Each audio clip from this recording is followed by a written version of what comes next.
In this video I will show you how to add an email address to a Facebook page laptop PC. Open up Facebook. Push on your profile picture in the upper right corner. Press on See All Profiles.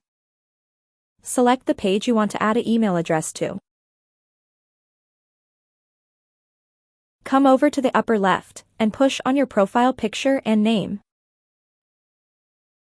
Scroll down. Press on About.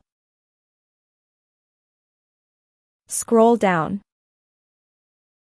until you find Add Email. Push on that. Go get the email you want to add. Copy email.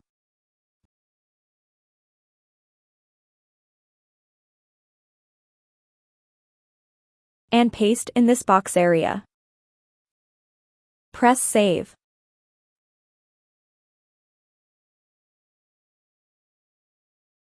I will push View As. This is what our page will look like to a visitor.